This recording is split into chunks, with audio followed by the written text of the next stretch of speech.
Good morning Phulbari. আমি মোবাশ্বের, সাইকেলে ঘুরছি সারা বাংলাদেশ। সাইকেলে সারা বাংলাদেশ ভ্রমণের আজ আমার 91তম দিন।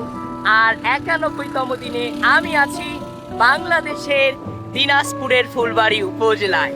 সো গতকাল রাতেই আপনাদের এখানে এসে পৌঁছেছি। আর রাতে ছিলাম এই ফুলবাড়ির জেলা পরিষদ ডাক বাংলোয়। সকালে ঘুম থেকে উঠলাম, গোসল করলাম আর সাইকেলটা নিয়ে বেরিয়ে পড়লাম আপনাদের প্রিয় ফুলবাড়ি টাউনে। তো আমার হাতের বাম সাইডে উপজেলা স্বাস্থ্য কমপ্লেক্স এবং ডান সাইডে উপজেলা প্রাণী সম্পদ দপ্তর ও ভেটেরিনারি হাসপাতাল। রাস্তা ফাঁকা, রাস্তায় তেমন ভিড় নেই, কারণ সকাল সকাল এখনো অনেকেই ঘুমিয়ে আছেন। যারা কর্মজীবী মানুষ অনেকেই রাস্তায় বেরিয়ে পড়েছেন। সকালের ফুলবাড়ি দেখতে কেমন হয় এজন্যই খুব সকাল সকাল এই সাইকেলটা নিয়েই আমি বেরিয়ে পড়লাম। তো সাইনবোর্ডে ফুলবাড়ি সদর হাসপাতাল আমার পিছেই আপনাদেরকে দেখালাম। তো বাংলাদেশের সৌন্দর্য খুব ধীরে এবং কাছ থেকে দেখছি এবং বাংলার মানুষদের সঙ্গে মিশছি। এই আনন্দ আমি কখনোই ওয়ার্ডে এক্সপ্রেস করতে পারবো না। সো এগিয়ে চলছি, সূর্য উঠে গেছে। এই পিচ ঢালা পথ ধরে এগিয়ে চলছি সোজায় সকালের ফুলবাড়ি দেখছি। হাতের ডানে জেলা দিনাজপুর জেলা মোটর পরিবহন শ্রমিক ইউনিট। অনেক ভ্যান মানুষ জমায়েত হতে শুরু করেছে। এটা হচ্ছে শাপলা মার্কেট বাস স্ট্যান্ড, এখানেই বাস থামে। তো দূর দূরান্তের মানুষ যারা এখানকার মানুষ দূরে যায়, এখান থেকেই তাদের যাত্রাটা শুরু হয়। তো ওইদিকে হচ্ছে জেলা পরিষদ ডাক বাংলো আর আমি এই সেতুর উপর দিয়ে চলে যাব ওই পারে। নিচ দিয়ে বয়ে গেছে একটা নদী, বাট নদীর নাম আমার এই মুহূর্তে জানা নেই। যারা ভিডিওটা দেখছেন অবশ্যই আমাকে জানিয়ে দেবেন এই নদীর নাম কি। রাস্তায় অনেক ধুলো আর আমরাও কিন্তু রাস্তায় ময়লা ফেলি। সবাই নিজের দেশকে ভালোবাসবো, নিজের মায়ের গায়ে আমরা কিন্তু ময়লা ফেলতে পারি না। দেশ আমাদের মা, আর মাকে ভালোবেসেই নিজের দেশকে পরিষ্কার পরিচ্ছন্ন রাখবো এবং যেখানে সেখানে ময়লা টিস্যু আবর্জনা ফেলবো না। রাস্তায় অনেক ধুলো, অবশ্যই প্রশাসন এই ধুলোগুলো সরানোর ব্যবস্থা গ্রহণ করবেন, কারণ এই রাস্তা দিয়েই প্রতিদিন অসংখ্য মানুষ যাতায়াত করেন। স্কুলগামী শিক্ষার্থীরা স্কুলে যান। তো এই ধুলোগুলো যখন আমরা গোসল করে রাস্তায় বের হই, ধুলো সরাসরি চোখে এসে পড়ে। তো অবশ্যই ব্যবস্থা গ্রহণ করা দরকার। এই তো নিচেই নদী আর ওই দিক দিয়েও একটা ছোট্ট সেতু, বাট নদীটার নাম জানা নেই। নদীর পানিও খুব কম আর আমিও এগিয়েই যাচ্ছি।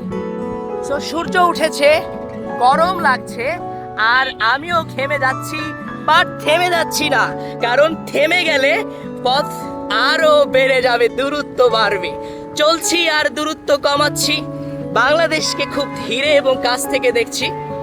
এই তো আমার হাতের ডানে হলি কুরআন স্কুল অ্যান্ড মাদ্রাসা। এটা হচ্ছে নিমতলা বাজার। ওই তো উপরে বড় করে সাইনবোর্ডে লেখা আছে নিমতলা বাজার। আর এই বাজারের মধ্য দিয়ে এগিয়ে চলছি।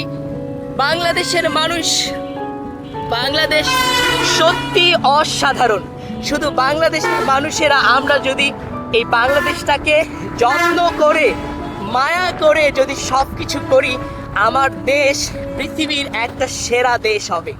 তো অনেক মানুষ রাস্তায় বের হয়ে গিয়েছে ইতিমধ্যেই। আমি সোজাই যাই। সকালে অনেক হর্ন, প্রচন্ড হর্ন বাজছে। আমরা ইচ্ছাকৃতভাবেই জোরে জোরে হর্ন বাজাই। সো আমরা যদি একটু আস্তে আস্তে হর্ন বাজাই, অনেক সময় হর্নের শব্দ শুনে কিন্তু আমরা অনেক সময় চমকে উঠি। তো এটা হচ্ছে নিমতলি বাজার আর আমি সোজা চলছি। রাস্তার দুধারে অনেকগুলোই গাছ লাগানো হয়েছে। এই গাছগুলোর নাম জানা নেই, সম্ভবত ঔষধি গাছ, ফুলের গাছ, সব কিছুই আছে এখানে।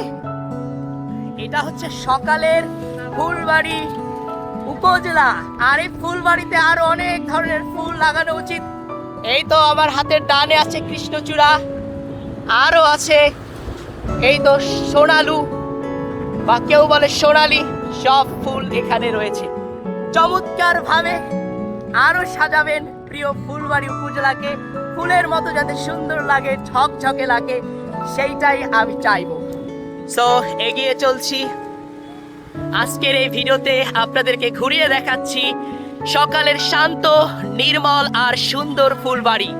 ভোরের আলো ফুটেছে, মানুষের ব্যস্ততাও বেড়েছে, স্থানীয় পরিবেশ, সংস্কৃতি এবং এই উপজেলার সৌন্দর্য যতটা সম্ভব কাছ থেকে তুলে ধরার চেষ্টা করছি। এই দীর্ঘ ভ্রমণে আমি একটা বিষয় খুব গভীরভাবে উপলব্ধি করেছি। বাংলাদেশকে সত্যিকার অর্থে জানতে হলে মানুষের কাছে যেতে হয়। শুধু বই পড়ে বা সামাজিক যোগাযোগ মাধ্যম ব্যবহার করে একটা দেশকে পুরোপুরি জানা সম্ভব নয়। সো গ্রামের মেঠোপথ, ছোট ছোট বাজার, নদী, মাঠ, স্কুল, মসজিদ, মন্দির, চা স্টল আর সাধারণ মানুষের হাসি মুখের মধ্যেই লুকিয়ে আছে বাংলাদেশের প্রকৃত সৌন্দর্য, প্রকৃত বাংলাদেশ। জীবনে কখনো স্বপ্ন দেখতে ভয় পাবেন না।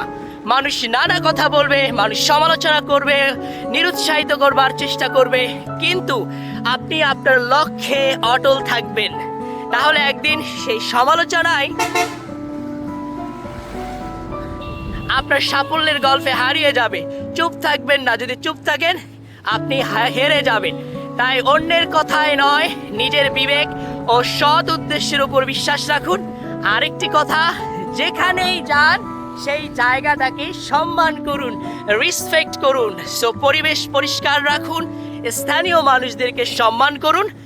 আর ভ্রমণকারীর আচরণে, একজন ভ্রমণকারীর আচরণই তার সব থেকে বড় পরিচয়। এটা ফুলবাড়ি পুলিশ স্টেশন, আমার হাতের ডান সাইডে ফুলবাড়ি পুলিশ স্টেশন। অনেক রোদ, সকালবেলায় করা রোদ, একদম ঘেমে যাচ্ছি আমি, বাট থেমে যাচ্ছি না। খুশি হয়েছেন? এই তো, এটা হচ্ছে ফুলবাড়ি থানা। এই ফুলবাড়ি থানায় গতকাল রাতেই এসেছিলাম। এখানে রাতেই এখানকার ওসি মহোদয়ের সঙ্গে সাক্ষাৎ করেছিলাম। এখান থেকে মধ্যপাড়া পাথরখনি 13 কিলোমিটার, পার্বতীপুর 21 কিলোমিটার এবং বগুড়া 100 কিলোমিটার। এখান থেকেই 3 জায়গায় দূরত্ব দেখে নিলাম। সো হ্যালো, শুভ সকাল, কেমন আছো? এই তো আলহামদুলিল্লাহ। কোথায় যাচ্ছ এখন? প্রাইভেটে। তো বাচ্চারাও প্রাইভেট স্কুল, বিভিন্ন জায়গায় যাওয়ার উদ্দেশ্যে বের হয়েছেন। আর আমার হাতের বাম সাইডে এটা হচ্ছে ফুলবাড়ি মহিলা ডিগ্রি কলেজ। সত্যি সকালবেলার ফুলবাড়ি সত্যি অসাধারণ। আপনি হয়তো এখন ঘুমিয়ে আছেন, প্রতিদিন আপনি হয়তো এই তো ব্যস্ত ফুলবাড়ি দেখেন। আপনাদেরকে আজ দেখালাম সকালের ফুলবাড়ি। সকালের ফুলবাড়ি দেখতে কেমন হয় সেইটাই আজকের ভিডিওর মাধ্যমে দেখানোর চেষ্টা করলাম। তো সবার দোয়া চাই, সবার ভালোবাসা চাই, যাতে নিরাপদে সারা বাংলাদেশ ভ্রমণ সম্পন্ন করে আমি আমার বিশ্ব ভ্রমণের স্বপ্ন পূরণ করতে পারি। সো সমালোচকদের উদ্দেশ্যে, নিন্দুকদের উদ্দেশ্যে বলছি, সবাইকে ভালোবাসি, কারণ আপনারা আছেন বলেই আমার পথ চলা মসৃণ হচ্ছে। সো পথে পথে দেখা হবে, কথা হবে ইনশাল্লাহ। সো দেখা হবে পথে পথে, কথা হবে ইনশাল্লাহ। আর এই সকালের জার্নিটা এই শাপলা চত্বর থেকে শেষ করলাম। দেখা হবে অন্য কোনো ভিডিওতে। See you.